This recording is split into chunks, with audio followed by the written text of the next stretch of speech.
Hello, everybody. Welcome to the Rotoworld Football Show. I am Patrick Daugherty, joined as always by Mr. Denny Carter. It is week 2. We finally have stats. We finally have data. We finally have usage patterns, but we also have injuries. So Denny and I are going to dive into all of it, talking about some of week 1's most fascinating situations and the going forward implications, including what to expect from this week's big waiver wire additions. But first, Denny, in addition to stats, in addition to data, we have new coaches. And it was a better week for some of the new coaches than others. We might touch on the latter, aka the worst weeks, in a moment. But you actually wanted to start with you wanted to start with positivity? What's this all about? And this is because this positive development actually confirmed my priors, which is very rare. It is our new analytics king, Brian Dabo, going for 2 and the win at the end of the game against the Titans. There are some thoughts I want to get out there. One, way to go, Brian, if you're listening, and I know you are. That it was the right call, no matter what happened. Okay, but what happened was, of course, the Titans immediately got into position to kick a game-winning field goal and just happened to miss it. Right. But it was the correct call, no matter what happened. Good job. Was there. And the national media is giving Brian Dabo credit because it worked, which that stinks. That stinks. He should be given credit for making the call. The results have nothing to do with it. So you know what? We talk on the show all the time about it would be nice if the analytics worked once in a while. They worked one time. So we have that going for us, which is nice. And also this has flipped my allegiance. So I have been an avowed and committed Giants hater for the past few seasons, mostly because Joe Judge was the head coach of the team, and they were doing things like Joe Judge threatened to come to your house, beat up your family. I may be making that up, but his fans did. And the funniest thing that happened after the Giants won is that I received messages from Giants fans with whom I have quarreled very much, saying, "How do you like me now?" And my answer was, "I like you fine now." This is good. I like Brian Dabo. Do you not get why I was not liking the Giants? Is that you think it was the blue uniforms? That you think that was the thing? Or do you think it was Joe Judge, who had a prehistoric approach to the game of football that I dislike? It might have been that. Yeah, Joe Judge threw it back to 1894, Princeton, Harvard, pretty much. But even like Pip Lollystockings, the coach of the 1894 Princeton, like, yeah, maybe don't quarterback sneak from your own 2-yard line. Yeah, well, what are you doing there, son? I know. Yeah, that's actually why he invented the forward pass. He was someone who went back in time and was so disgusted by Joe Judge. Like, I have to invent the forward pass. Right. He got here into 2021. He saw the quarterback sneak in the shadow of his own goalpost, and he said, oh, dear God, I got to go back and I got to change the future. It sounds like you are flying a mission accomplished banner for analytics. Is that true? I mean, this is significant. I think that a stodgy, stuck in its ways organization like the Giants would hire someone like this who's willing to go for 2 for the win in the fourth quarter. That's progress. That's progress. The Giants, the Raiders, Washington, the Cowboys, the Bears, these old franchises are stuck. They're stuck, and they have been for many years. And now maybe the Giants are unstuck. Where first John Harbaugh failed 5 to 6 times, 5 to 6 games in a row last year with the attempted walk-off 2-point conversion. Brian Dabo finally converted. And speaking of walk-offs, Nathaniel Hackett had a little different plan in mind on Monday night, where they got their new $250 million quarterback, and they have 3 timeouts in 54 seconds. But instead of trying to get 5 yards, Denny, they attempted a 64-yard field goal, much to the horror of this nation. Is there any hope for Nathaniel Hackett? I feel like that's an instant, like, well, this guy's going to be gone in less than 2 years type of decision. Am I wrong? Yeah, it's over pretty much. I mean, they'll ride out this year, probably next year as well. But come on, I mean, literally no one can have that approach.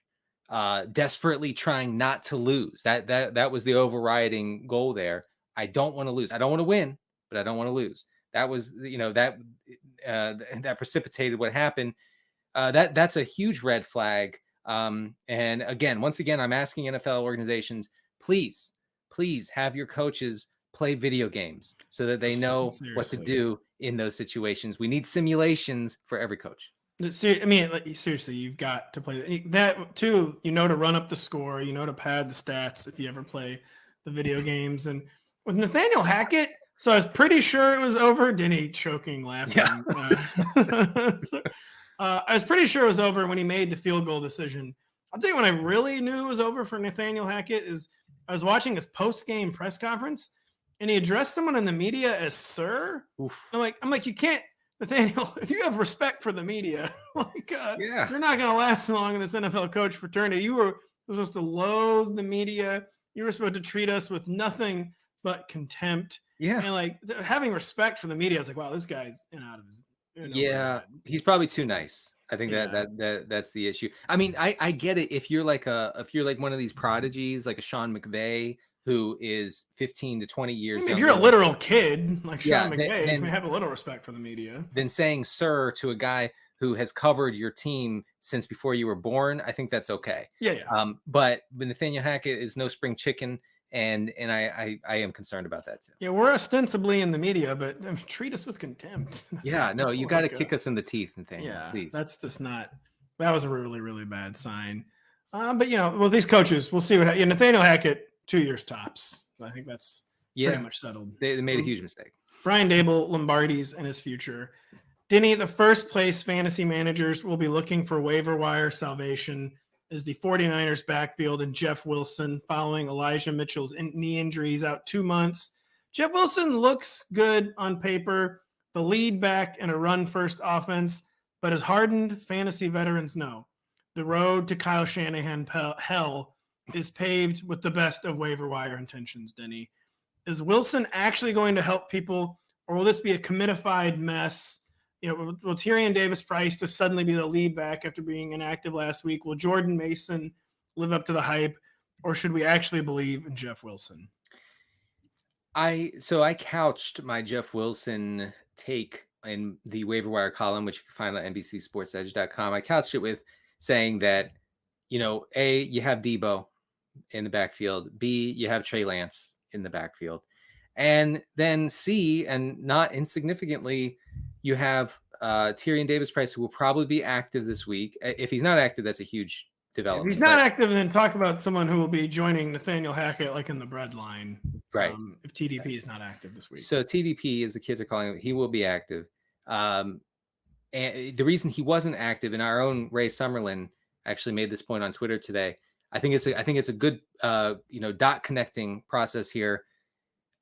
Mason, the third string running back for the Niners, for the San Francisco 49ers. Yeah, what was his name? Jordan Mason? Yeah, it's Jordan Mason. Did he? I believe he didn't play a single snap. He didn't play, but he played special teams, which is why maybe he was up and TDP was down, right? And so with the injury to Mitchell, TDP comes in. And then Mason continues to play special teams. Anyway, I do think TDP needs to be rostered in a lot of leagues. Maybe not every league, but a lot of leagues. I do think Jeff Wilson gets the first crack at it, but we know Kyle Shanahan. We know he won't be hesitant to flip the switch if Jeff Wilson is not effective. And honestly, Jeff Wilson has not been effective in a long time. He's pretty much never been effective. He's had a few really big games. He had a 180-yard game at one point, but I mean, Jeff Wilson's not a lead back. Like, he's a classic cog in a committee. And you mentioned, the Debo threat, the Trey Lance threat. They both outrushed Jeff Wilson on Sunday. Elijah Mitchell outrushed Jeff Wilson despite being in the game for 5 minutes. And it's one of those classic situations where you can't not add Jeff Wilson. Some teams probably already really in trouble at running back, but I wouldn't be emptying the fab clip on Jeff Wilson. I will very much say I think Jeff Wilson honestly is going to max out as a flex. Yeah, I'm with you. I think that honestly, I know you're probably gonna cut my mic here, but that's fine. I'll cut it. It's fine. I wouldn't argue with someone who would rather add Rex Burkhead. Oof. Jeff I Wilson. mean, I never cut your mic when you tell the truth. Unfortunately, there is a lot of truth in that really, really dismal, dark sentence that was just uttered by you. But yeah, I mean, would it really be surprising if Jeff Wilson wasn't even the lead back in week 2? I mean, that would be a bit, even for Shanny, a bit over the top. But I feel like you can't like count that out, can you? Well, okay. So per our own Patrick Crane's pass rate over expected stats, San Francisco was minus 19%, negative 19% under their expected pass rate. That is the lowest in the league. I know the rain. Yeah, I will say, I really just don't. I know everyone kind of knows. I don't think you can take any of the passing stats from either the Bears or the 49ers at face value on Sunday. It was some of the worst weather I've ever seen in an NFL game. Yeah, it was. I do think that this is probably a bottom 3 team as far as pass rate goes. So, that could fuel some volume for Jeff Wilson. I don't know. I think that the rushing quarterback thing could be quite the hit to anyone who's back there for the Niners. I haven't done like a huge think on the rankings yet, but I think I'm gonna have Jeff Wilson like the RB30 range. And if you're hoping for a plug and play RB2 like Elijah Mitchell was, I just don't think that's happening here.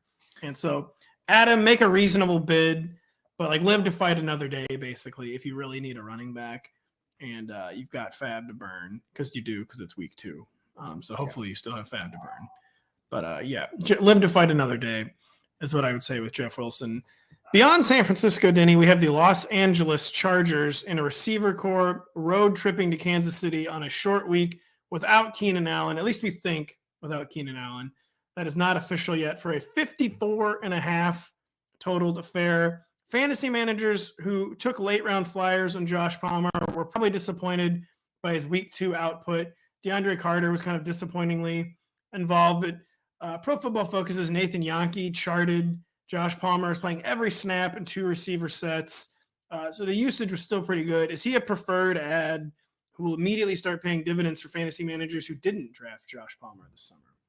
Yeah, I don't know if we can put too much stock in what happened in week 1. That was a weird situation where no single Chargers pass catcher saw more than 4 targets, which is just incredibly weird. Keenan Allen was kind of a back and forth game too. How is that possible? I don't know, but Keenan Allen was on his way to a big game. His absence creates a huge hole in the target share for LA. Josh Palmer, with Keenan Allen out last year for 1 game, led in every metric that you could possibly look at. He was actually the wide receiver 1 for the Chargers that week. So yes, it was disappointing last week.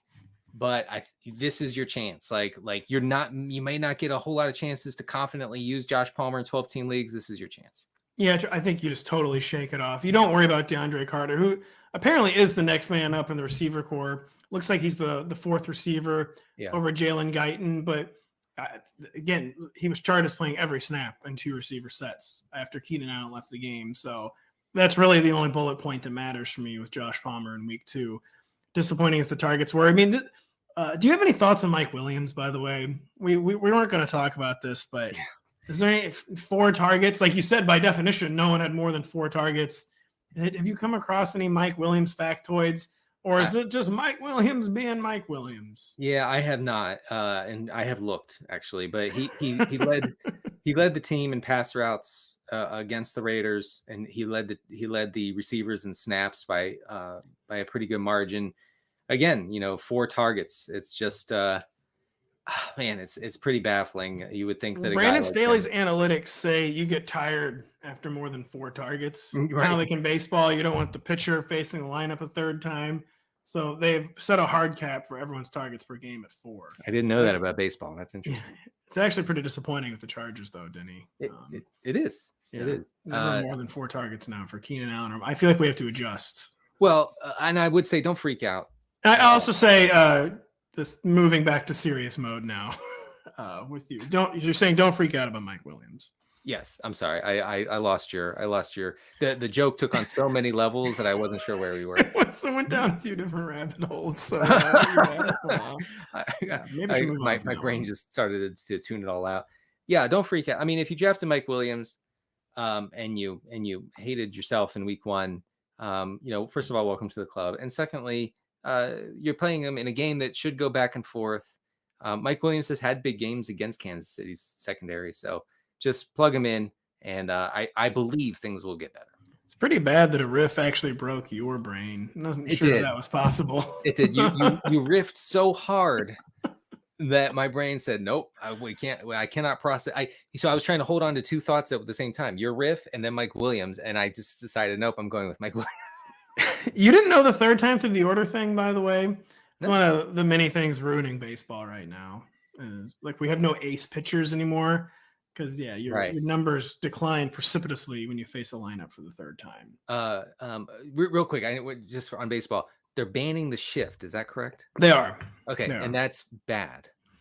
No, I've come around on it, to be honest. Okay. Most of the real baseball heads are like aghast, like all like the Sabre people I really like and respect on Twitter. Most are aghast. Some are coming around, like our very own Chris Crawford, who's one of the smartest baseball people I know. And the counter argument has been, well, if you want to beat the shift, just become an all fields hitter, like Rod Carew did. But now they throw 97-mile-per-hour sliders. And I see. It's a little hard to go oppo when pitchers have the nastiest stuff in human existence. All right, so this is evening it up a little bit. It's evening it up a little bit, and it's very drastic. It is very, very, very drastic. But I had come to believe it was time for drastic action. And I've also, any normal fan I've talked to whatsoever, aka someone who's not a daily Twitter user, has just been like dying for the shift to go away. Okay. And it could have unintended consequences, but I'm a fan. And Chris Crawford, check him out. He's an amazing writer. He agrees with me. So, there you go. Denny, it's week 2, and Dak Prescott is already injured again. Like an emotional Pete Carroll challenge, Jerry Jones has declined to place Prescott on injured reserve, despite a 4 to 6 week timetable following thumb surgery. So at least in theory, he could be back soon. But what does the landscape look like now for what could be one of, honestly, the league's worst offenses? Well, it was one of the league's worst offenses, even with Dak Prescott on Sunday night against the Bucs. So I just want to share this. Before Prescott's injury, he had the lowest completion rate over expected of anyone who played in week 1. Okay. And it by far, like it was bad. So the Cowboys season was over before this. And now it's extra over. And I when I was talking on the waiver wire stream earlier today on the NFL and NBC YouTube page, folks were asking, do I pick up Josh Palmer and play him over CeeDee Lamb this week? Oh, man. And if I were in that position, I have to say that I would seriously consider it. I don't know about that. This Cowboys offense is a disaster with Cooper Rush going forward. It's a disaster. It was also a really banged up offensive line against a really, really elite defensive front in the Tampa Bay Bucs. Like, I feel like things can't be quite as bad up front for the Cowboys as they were against the Bucs. The Bengals, are kind of an opportunistic defense. But what is Cooper Rush going to do? I feel like he's going to lock on to CeeDee Lamb. But also, though, it would be nice. If the analytics were ever right, it would be nice if CeeDee Lamb were ever good. Look, I'm just saying it wasn't going well before the Dak injury, was it? It's not like, CeeDee Lamb's blowing up. No, CeeDee Lamb was invisible before the Dak injury, and guess what? He was invisible after, and it was Noah Brown who was getting all the looks. I'm just saying. It would be nice. It would be CeeDee. What a tough situation. I'm keeping CeeDee in the top 24. I have plunged CeeDee Lamb to low end wide receiver 2 in my initial that makes week sense. 2 ranking. Is there anyone? There's no one that benefits from this, obviously. No. Is Zeke Elliott still a top 24 running back? Probably just through sheer volume alone. What is sheer volume in Zeke land these days, though? It's like 16 carries. He never gets fewer than 16 carries, but I feel like he never gets more than 16 carries either. Yeah, it's always exactly 16. That 17th carry through the lineup. I'm looking at his game log over the last 3 years. It's 16 all the way down. Wow. People, the mainstream media should be talking about this. No, and no one does. No, it's really bad. It's really bad for everybody. It's bad for Dalton Schultz. It's bad for Lamb. I think it's neutral for Dalton Schultz, because I feel like he'll just remain like the easy targets receptacle, like Cooper Rush. Like, well, hopefully, I'm bad. We're bad. Guess what, folks? Dalton Schultz getting another target. That's all I can do, and still be a top 6 tight end, I think. Dalton Schultz. But yep, not looking good for the Dallas Cowboys. What is looking good is the rest of the show when we are right back after this. Join the new Rotoworld League in the NBC Sports Predictor app and play Sunday Night 7 every Sunday with all of us here at Rotoworld for a shot at $100,000. That's right. We created a league to let you see how you stack up against our fantasy football experts all season long. It's easy to join and play. Simply download the app, create or sign into your account, click leagues, and use code ROTO22. That is ROTO22 to play. And just a reminder, if you don't have the NBC Sports Predictor app, go download it now. The contests are free and easy to play, and you have a shot to win thousands this weekend by predicting what will happen in college football, Major League Baseball, on the NASCAR circuit, and in the Premier League. There's also $100,000 up for grabs by guessing the outcome between the Vikings and Eagles in our Sunday Night 7 contest. Denny, the Premier League mentioned in that promo, Premier League didn't play last week out of deference to the passing of Queen Elizabeth II. The NFL could have taken some notes. Yeah, they could have. Yes. No. The NFL has never. Well, they did. They actually did cancel for 9/11. They delayed an entire week. I don't think they. No, they did. They delayed an entire week. Oh, it was. I'm sorry. And then I remember because the following week was an emotional victory for the Dolphins over the Raiders at home. I think they controversially played after JFK was killed, but I could be totally making it up. Someone should get on the world's number one definitive history source, Wikipedia, and look up. By the way, Pat, we have some breaking kicker news that I need to share with the folks. Rodrigo Blankenship has been cut. Are you serious? The Colts, yes. Oh man. And, so what happened was he kicked 2 balls out of bounds on kickoffs against Houston, and he missed a critical field goal. He went full Vanderjag basically against the Texans, and he is now jobless. That's tough. I feel for the kid. He was very good as a rookie. He had a hip injury last year. He seemed to be back, and they have cut him. I think Josh Lambo will kick for Indianapolis. He is worthy of your consideration. You want to talk about a real one, Rodrigo Blankenship. He'll be back. He'll be back. I hope so. He'll be better than ever. Real quick, putting a bow on the Cowboys conversation we had earlier. We had a viewer ask, would we drop Michael Gallup, who seemed very close to playing in week 1, now could be looking at 3 or 4 weeks without Dak Prescott. Would you keep the faith with Michael Gallup, or would you drop Michael Gallup? I would try to keep the faith. I would keep the faith, just to be honest. Yeah, I mean, I think, if Dak comes back in 4 to 6 weeks or whatever, maybe more, and Michael Gallup takes on that wide receiver 2 role, he could have a lot of volume just like off the bat. So 12-team league with a standard size bench, I think that you can keep him.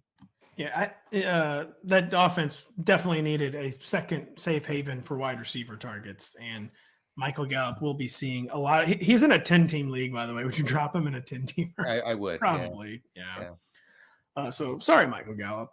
We hope you get better soon, but we can't roster you. We just can't do it in this 10-team league. One of the most fascinating develops of week 1 was Antonio Gibson not only operating as the Commanders' lead back, but actually out targeting J.D. McKissic 8-3. There's some wrinkles in that data that we will get to in a second. But Denny, is this the moment fantasy Antonio Gibson dead enders have been waiting for? Has he finally arrived? You speak so highly. Sorry, was that a leading intro? Dead enders. Well, if you look at the stats, look, Gibson ran 26 routes to 17 routes for McKissic. Obviously, had that 8-3 target advantage. Had 14 carries to 3 for McKissic. So I think the usage was good, but the thing is, McKissick was doing the whole third down roll thing, and Gibson's role didn't really change. The production changed, which was nice, but the role didn't change dramatically. Yeah, and Pro Football Focus charted McKissick is still playing every third and long and playing every snap in the hurry up and the 2-minute drill. So I don't think the role change was as big as meets the eye, but the usage change is interesting. It's Carson Wentz, a guy who's not known for targeting receivers. We actually will get to that in a second, but who likes to throw to anyone other than wide receivers. So you have to take note of 8 targets from Carson Wentz in his first game with the quarterback.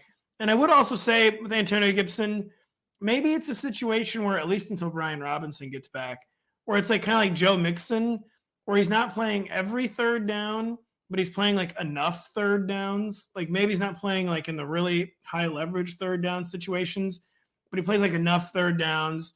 He starts, he's not proven as a pass catcher just to get enough targets where it's frustrating that he's not like the third down back, but maybe the role expands like just enough to make it. And Gibson was someone you have to really react strongly to week 1 developments. Like you can't wait around and so a lot of times week 2 rankings can kind of be like whiplash from what you've been looking at all summer. Because you have to acknowledge reality. And I think one of those realities that some people were already doing this. I was being really cautious with Antonio Gibson. I kept him more as a flex than an RB2, but you definitely have to treat him as an RB2 for week 2.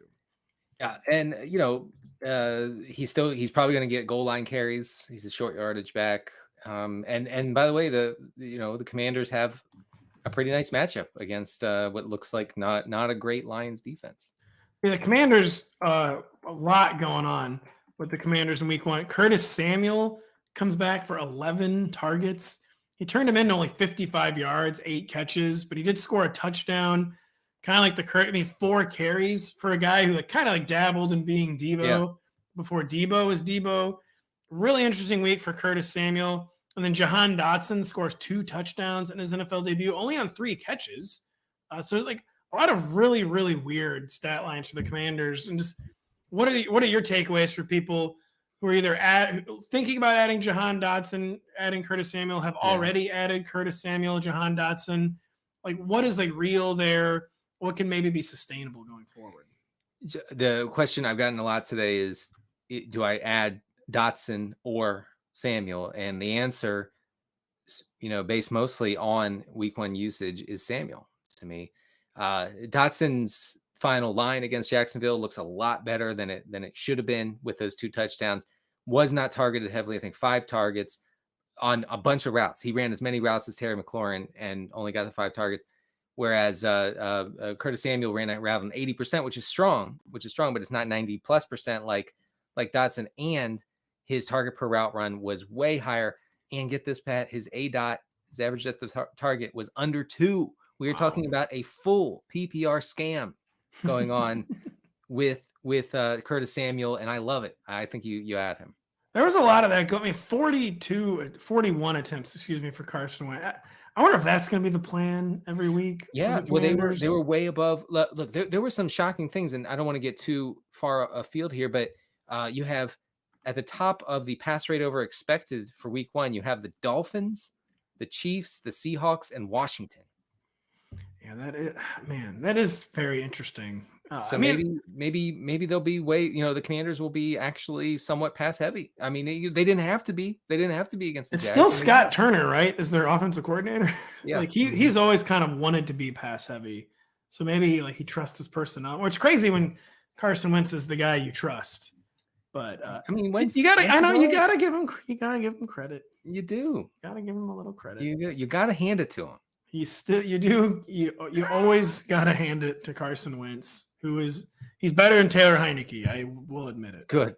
Yeah. I mean, really way better. Yes. Yeah. Taylor Heineke, we love our meme QBs, but they usually fail pretty hard or fall pretty hard. Taylor Heineke was a swift rise and an even swifter fall. Yeah. May God rest his soul. He's still with us. Oh, Denny, another offense with fascinating week 1 goings-ons. How do you say that phrase? Definitely not that. Goings on. There we go. A lot of fascinating goings on with the Tampa Bay Buccaneers, where Julio Jones was looking something close to back, and Rashaad White operated as the clear number 2 back and the clear number 1 after Leonard Fournette limped off the field late. We'll get to Rashaad White in just a minute, but we'll start with Julio. Do you think there's some wide receiver 3 juice here? I do. Folks were asking me today on the waiver wire stream, why didn't you mention Julio? Well, he's rostered in too many leagues, but not that many, because people are saying, well, Julio's out there. Look, he ran 22 targets. I'm sorry. He ran 22 routes against the Cowboys. That was second on the team behind Mike Evans, who ran 23. Now there was a lot of garbage time in the fourth quarter, and Julio was on the bench, yucking it up with his new teammates. You love to see that, the chemistry. Yeah, I did. 5 targets on those 22 routes. He caught a long one, ended up with 69 yards, and I think that he's going to be probably the wide receiver 2 behind Evans with Chris Godwin out. And in this pass heavy Bucs offense, I think Julio is really interesting.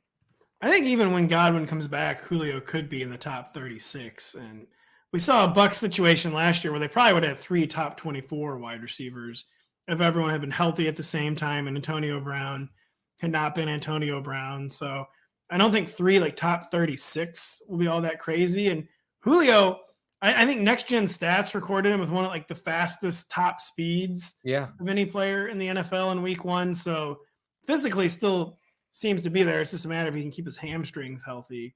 But I think even if Godwin, the Bucs have also said Godwin's injury is not as serious as they feared. So maybe it won't be a long absence for Godwin. I think Julio, even with Godwin, could be top 36. And this week, maybe could push for top 24 wide receiver 2 valuation. I think so. I think so. Tom Brady looked to him, I think, when the game was in doubt. And I think for the your first game with a new team, I think that's great. I think it's a great indicator that he will be involved. Rashaad White, I mean, can we really get excited here? Or Leonard Fournette, I was an evangelist against Leonard Fournette this summer, and part of it was his propensity to pick up soft tissue injuries the past few years, and he looked really good when healthy. I mean, he looked like a top 10 running back when healthy. But then he limped off late. There's no real indication that's like super serious or anything like that. But have we seen enough to already declare Rashaad White the clear number 2 back? And is he someone, roster spots are at a premium, is he someone maybe we should be keeping around in 12-team leagues, Rashaad White? I think so. If you rostered him before the season, go ahead and hold on to him.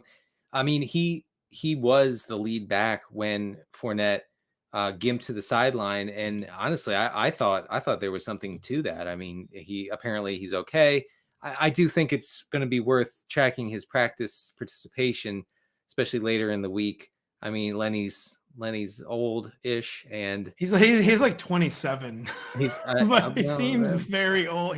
He's an old 27. He is very, very old. Now, what I was trying to say there is I always think he's old, and when I look up his age, like, wow, still 27, huh? Yeah, he's 27 going on 47, it seems. But but I think Rashaad White is clearly going to get something even close to a 3-down role in a very high-scoring Bucs offense. So hang on to him. Hang tight. He does seem to have dispatched Keyshawn Vaughn and Giovanni Bernard already. Yeah, I don't know what that all. Every time I mention Rashaad White in the preseason, no, Keyshawn Vaughn is the number 2. What? Yeah, no, not happening ever. Not Incorrect. Now or ever. Over Bruce Arians' dead body. He's a special advisor to the GM, but that's still the one condition was as long as you don't play Keyshawn. The only advising he does is to call every coach every week and go, do not play Keyshawn. I saw him in Jerry World. He had binoculars staring down the field. I believe he was a healthy scratch, Keyshawn Vaughn, so there was actually no chance of him getting in the game. He was making sure like none of the coaches were even talking to Keyshawn. So he was not a Keyshawn Vaughn fan. Denny, 59 Joe Flacco attempts powered strong performances from each of Elijah Moore, Corey Davis, and Garrett Wilson in week 1.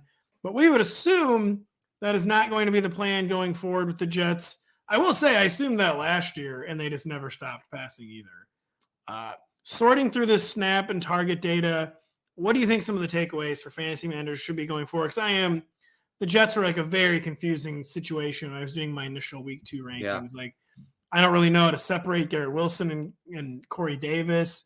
I don't know where to rank like any of them. Like, for someone who like didn't see the game, hasn't done a deep dive in the data, I don't know what to think about the Jets wide receivers. Well, I did watch the game. That's right. And you got to get Sunday ticket. I'll never get Sunday ticket.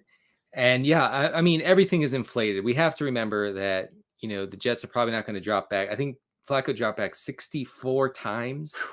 Not going to have that very often. So you have like Elijah Moore running 55 routes, Corey Davis running 42, Garrett Wilson running 35, and then Berrios running 29. Wilson's involvement was surprisingly solid. 8 targets on those 35 routes. I think he is, for right now, like Corey Davis is probably the 2A, and then Wilson is the 2B. But that could flip. I think that could flip with a little more experience, with a little more trust in Garrett Wilson. Remember, and this is a top 10 pick in the 2022 draft. I could see Wilson taking on that role. Elijah Moore had a frustrating day. Okay, he did. Didn't he only have 7 targets? He did, and a lot of those, it could have been way, way better. Only 7 targets on those 55 routes. He had a touchdown called back. He had another end zone target that, if it was a slightly better throw, could have been a touchdown. If it had been any other human than Joe Flacco. Yeah, so we're talking about a week 1 that could have looked really good, and it ends up looking pretty bad. Don't lose the faith. Don't freak out. You're still starting him in 12-team leagues. This is weird because I feel like all 3 of these Jets receivers like have some claim to stake. Basically, Elijah Moore just seems to be the best and seems to always be the person still catching the attention of the coaching staff and the Jets media. Garrett Wilson is the first-round pick, like you said. Corey Davis is the extremely highly paid veteran who was getting pretty good usage before he got hurt last year. I just feel like it's going to be a weird situation to sort out. Like, combined with the fact that this is not like the long-term quarterback. And I think it would have been more honorable to lose than have 64 Joe Flacco dropbacks. I just like, you need to just, that's one situation where you need to do the right thing and you just need to establish the run. Yeah. You cannot be having 64 Joe Flacco dropbacks in 2022. Yeah, it is kind of alarming, isn't it? Elijah Moore had some good use. He had 33% of his routes came from the slot, as did Garrett Wilson. Also had 33% from the slot. So they sort of rotated there. They definitely moved Elijah Mitchell around to try to keep him, to try to get him open. It was just a matter of Joe Flacco not really being able to complete the process. He did complete the process of being Joe Flacco. God, did he? So he always does that. He's very, very, very good at doing that. Denny, in one of the greatest scams ever perpetrated on a proud American people, we may be down, but we're not out in this country. Taysom Hill has tight end eligibility on a majority of fantasy football services. Yeah. And he had 4 carries for 81 yards and a touchdown in week 1. Finishing is what these websites claim is the tight end 3 in PPR leagues. Denny, I watched this game. Taysom Hill is a quarterback, but we can't fight City Hall, it appears, on this situation. So do we need to be taking this serious? I know a lot of best ball people were taking this seriously over the summer, sometimes half jokingly, but people were planning for this eventuality. I can't say that word at all. Eventuality. What the heck do we do with this? Like, what do we do? What do we do? Give us guidance, President Carter. So the people should not despair. Freedom from want, freedom from fear, that kind of thing, so on and so forth. Look, if you're already Taysom pilled, then you're probably excited about starting him going forward. He only played 16 snaps against Atlanta. He ran 4 routes as a tight end. They do that. It's like just to keep up appearances because they know there's like IRS agents in the stands being like, because this is obviously some elaborate tax scam being run by the Saints. Juwan Johnson ran a route on, I think, 85% of Jameis Winston's dropbacks. So Juwan Johnson is something. Taysom Hill, I don't think we can like bank on this happening every week. I know you wanted to share some thoughts about Alvin Kamara's usage against the Falcons, but Kamara had a rib injury that he picked up apparently during that week 1 game. Perhaps that influenced the way that Taysom Hill was used as a green zone rusher. He accounted for over half of the rushing production from the Saints against the Falcons. I wish I could be more definitive here, but I'm dubious. I'm dubious about how he's going to be used if this is can be consistent. The Taysom stuff, frankly, seemed to be like a designed series early in the first half, where clearly something they had installed during the week. And you don't do the Taysom series on like the first scripted series, but it seemed somewhat scripted. And it came at a point in the game where the Saints offense had started out very lifelessly. And it helped that he gained 57 yards on one run, Taysom Hill. So I think they kind of like kept him in there. Right. It's like the hot hand maybe.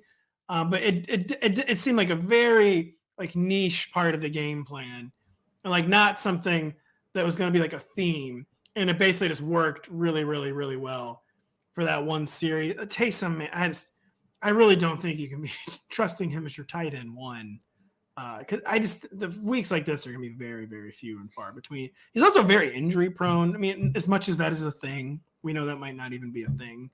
Taysom he's banged up a lot. Yeah, I mean, I would feel more comfortable with a guy like Gerald Everett, who's out there running consistent routes in a. Say, someone who actually plays tight end is what you'd be comfortable with. Well, look, if he had played 30 snaps and gotten 8 carries, then I would be saying yes, Taysom, get him in your lineup, just play him. You know, if he's gonna get 8 touches a game, you can't rely.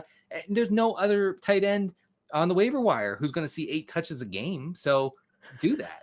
But it wasn't that many touches. He got the touchdown, so it looks good. He got the long run. You can't bank on that. It's very iffy. It is very, very iffy. And Kamara, I would just say don't despair about, because I actually think it's good that the overall touches were down for Kamara. Where something we've talked about where he's just miscast in like that bell cow, like 25, 30 touch role. Like that's just not him. He's going to wear down under that role. That's never been his role. And he didn't convert that insane volume into production last year. And he just seems much better as like a pick your spots, explosive, like, you know, kind of like Austin Eckler, DeAndre Swift type. And so I don't mind Alvin Kamara being back more like the 15 to 18 touch range. The 4 targets is what's going to scare fantasy managers, you know, because it's Jameis Winston too, a guy not exactly known for checking down. But I think the 4 target, I mean, the Saints were down 2 scores at halftime. They were down 26-10 in the second half. It's Jameis Winston at quarterback. You're just not going to be checking down in that situation. And I really think it was this game script and game environment is why the targets were not greater for Alvin Kamara. And I really would not be worried about Alvin Kamara's usage. And I think we're going to get pretty vintage Alvin Kamara usage going forward. I hope so. Part of me thinks that the Kamara we knew was predicated on Drew Brees. It's quite possible being a great screen passer, you know, and being willing to just dump it off time and again and again. That generated so much PPR scam production for Kamara, who added to it by being a great runner after the catch. So I don't know if those days are coming back. I don't think. Of course, you drafted him in the second round, probably. So you're not looking for peak Kamara. I don't think peak Kamara is walking through that door anytime soon. That's kind of dark, but I gotta say I didn't draft Alvin Kamara anywhere. I have him in one league, and it stinks. I'm very smart, so I just didn't do that. Cam Akers, no, I drafted that guy. I actually really dialed off Cam Akers after August 1st. Yeah, there were some issues with Akers late in the season. I will say, in the leagues where I got Kamara in the second round, I look at those second round receivers and I think, why did I abandon my religious beliefs? Michael Pittman. Yep. Yeah, I know. You're being excommunicated from whatever church you attend, Denny. We'll be right back after this. Don't forget to check out Matthew Berry's new show, Fantasy Football Happy Hour with Matthew Berry. The legendary fantasy football analyst is back with NBC and Rotoworld and doing what he does best, rolling out his love-hate list, breaking down who to start and sit, and so much more. There'll also be plenty of actionable information along the way for you sports bettors. Check it out weekdays at noon on Peacock or listen to the show in podcast form wherever you download and subscribe. Denny, you're the waivers man. You're the waiver wires man, and you got to do like the flavors of the week. So that's why you wrote, I believe, 6,600 words on Jeff Wilson this week. Go check it out. Go read every last word on it. But you like to take some like looking forward ads, like people who might not be hot additions this week, people who might not be startable this week, but who are some of this week's looking forward ads from your waiver wire column on NBC Sports Edge, powered by Rotoworld? Yeah, so I mentioned Wilson, but in that same 49ers backfield, I think it would be savvy of folks to add Tyrion Davis Price, not Price Davis, like I always want to say. It seemed like you had never seen that name before. Like you were gonna right. Tyrion Lannister. I was scrolling as I was talking.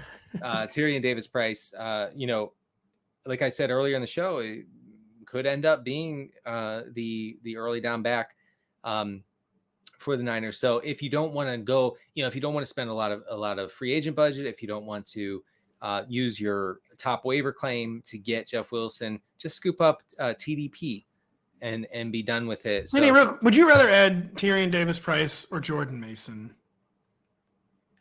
I think Davis Price. I think you're right too. I do think that's a pretty good point that Ray made, that it probably really was just about special teams. Yeah.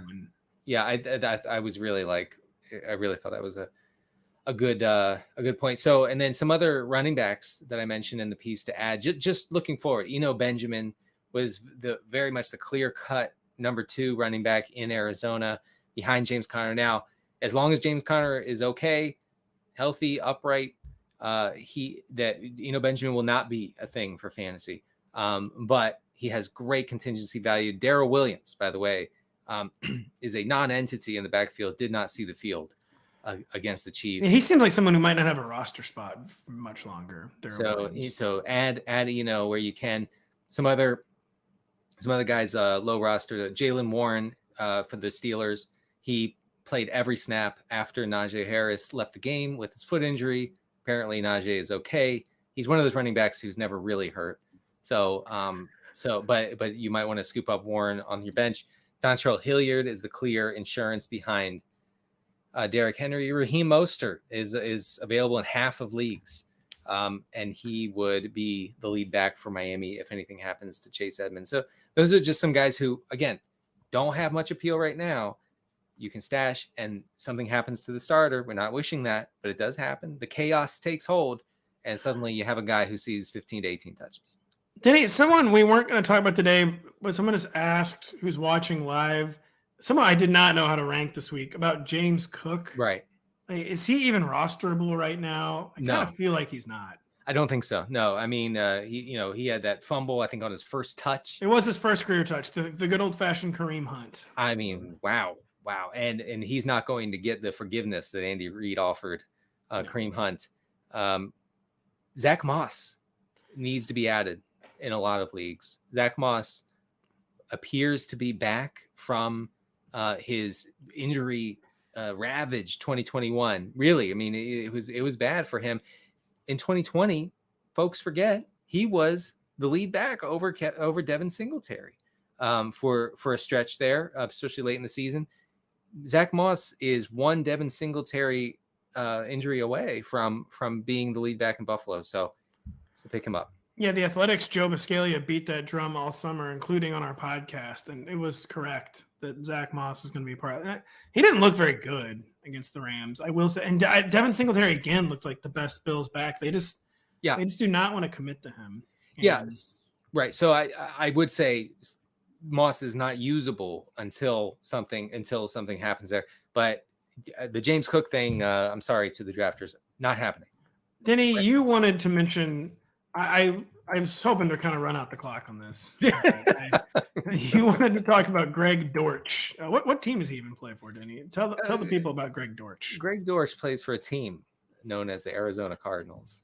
You may have heard of them from such places as being crushed by the Chiefs this past weekend. Look, Rondale Moore suffered a serious hamstring injury right before the season. He's out. Like, he's not going to play, I don't think, anytime soon. I guess we'll have to make sure of that going forward. But Greg Dortch played almost every slot snap against the Chiefs. Let me finish. Do not cut my mic. He was the top targeted Cardinals pass catcher. He led the team. He was second on the team in pass routes, just behind Marquise Brown. Dortch had a 27.5% target share against Kansas City. So until Rondale Moore returns from injury, I think Dortch is just a plugged-in PPR scamish type player. And you get in deeper leagues, I think you should pick him up and you should consider starting him. Yeah, you got to go where the snaps are, where the snaps targets usually follow, especially in this kind of offense. But man, they just look so they looked bad enough where I'm like almost worried about Kyler Murray. I know that's right. Defense was lifeless. I can't decide which was worse, the run defense or the pass defense. I know they were playing Mahomes and everything, but it'll be worth watching this week. So they're going to be chasing points. They have a terrible receiver group. And I'm sorry, Marquise Brown. It is horrible. Marquise Brown is no one's idea of an alpha number one receiver. He's not. So this means I think that a guy like Greg Dortch is just going to fall into some targets. Like he's not great, but it doesn't matter. As much as we joke about Cliff Kingsbury, like it is for real. He's just not a good coach. Like we've seen back-to-back games, like big time games. Or like the wild card game, they had just no plan at all, like no discernible approach. They get just blown out of the building. They're playing a major league team, the Kansas City Chiefs in week 1. Same thing. Chiefs do whatever they want on offense. Cliff seems to have no coherent plan on offense. I mean, it's tough because Rondale Moore and Zach Ertz both got hurt during the week. But like, this is the NFL. Like you plan and adjust around those things every single week. Yeah. Cliff just never seems to have answers. They seem to always run reasonably fine if they've got like their normal 11, but you have your normal 11 for like 1 or 2 games a year. And Cliff Kingsbury is always saying things where you go, "Are you not the head coach?" It's like it's like if a president was like, "Well, we need to do this in the White House. The White House needs to do this." You're the president. You do it. And our producer Adam points out, the Raiders opened as 3.5-point favorites over the Cardinals this week. It's already risen to 5.5. So yeah, the people known as sharps think the Cardinals stink. Yeah, I think it'll be something of a bloodbath. By the way, I just wanted to mention this about the Texans backfield because we just talked about. Oh no! All right, I'm going to cut his mic this time. Wait. Lovie Smith said this is his quote from just now as we're podcasting. Quote: "Sometimes when you look back." Oh no! Was that wrong when I gave Rex Burkhead 40 touches? Sometimes when you look back, you can't defend the amount of reps our starting tailback got in some of those situations. I wish Pierce had gotten more, and we're going to work to get him more of those opportunities. This is after he played. Pierce played 27% of the team's snaps. So I'm wary when coaches say that sort of thing. Look. If you want a guy in, he'll be in. That is about as forthright of a coach quote as you'll ever hear. Where he's basically like, yeah, I mean, like my bad on the Rex Burkhead thing. Like, I'm sorry you had to watch that. I know there are children that watch the games, and we're sorry. We goofed. I mean, Patrick Crane made a great point after the game, which was that, hey, Pierce never was a workhorse in 4 years in college. Okay? Like, maybe there's something to that. Uh-oh. Final question before we end the show. And a serious question. I mean, it's the kind of thing we talk about jokingly. Who do you think will be fired first, Matt Rule or Cliff Kingsbury? Rule. Yeah, I just think that it's not working. And you can't look that bad against the team starting Jacoby Brissett. And another team that just doesn't have a plan. Like no plan. You don't turn on a Carolina Panthers game. You're like, oh, at least see what they're doing. You know, I'm like, what are you doing? There's no strategy. The strategy is to hold on to my job. That's the strategy. Just to do just enough. And by the way, the management for the Cardinals apparently loves Cliff Kingsbury, so he's not going anywhere. They do. Man, they gave him an extension in March, but I honestly think both these coaches might be gone before Halloween. I really do. No, I mean, well, okay. The one situation where Kingsbury's gone is if they start like 0-6, then maybe. Which is looking in play. Yeah, sure. That was a good show. It's a good week 2. finally have games in the book. Again, I just wanted some data.